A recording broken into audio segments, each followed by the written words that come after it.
It's a quick one with Ed Parnell. And now, because the police are outside with tasers, it's the paper review. The Mirror claims to have a picture of the entire Conservative Party in bed with a potato. Holly Valance writes on why marrying a billionaire solved all her problems, and there's an interview with a member of the England Euro team who replaced his football boots with comfy slippers. There's also a picture of Rachel Reeves, who plans to encourage people into work in the same way an arsonist encourages occupants of buildings to go out and get some air.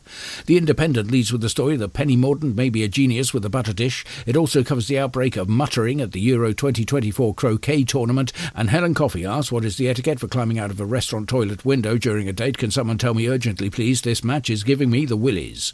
The Star focuses on science, with news that Twinkle Twinkle may indeed be a little star, and scientists are working hard to identify what it is. The astronomical position is difficult and not one that they would expect, what with it being so high and everything.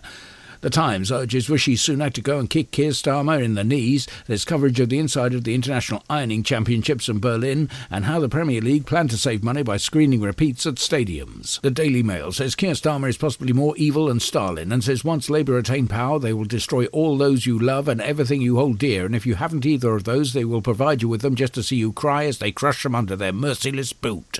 Richard Littlejohn's column is about how 10 months in a male voice choir would do him a bit of good, and the crossword is the most challenging one yet, as it's been designed by the world's worst dyslexic.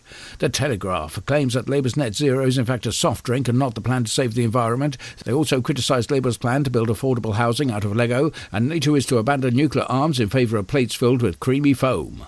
The Sun has gone trooping the colour crazy with a 28-page pull-out on hats. There's a rumour going round about Keir Starmer, which you can't tell you about for legal reasons, but apparently it includes a toilet roll and a hamster, and how starvation, desolation, economic collapse may have a bright side. The Eye says the more observant voters may have detected issues with the public services. Emily Thornberry shows off her beach-ready body, Ed Miliband on his personal collection of podiums, and how Tommy Robinson has turned his energetic racist rhetoric onto a new target, vegetable gravy.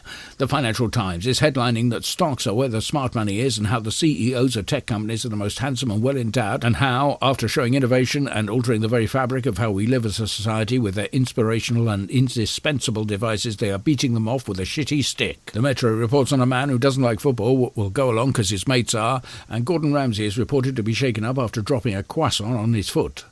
The Express reports if only we could stop these people, you know the ones, those people, if we could stop them and there would be nothing to worry about, but the lily-liver politicians and judges won't do it, so it's up to the Express Classified Ads Department to take action and form a vigilante group and tackle the problem head-on and sort it all out.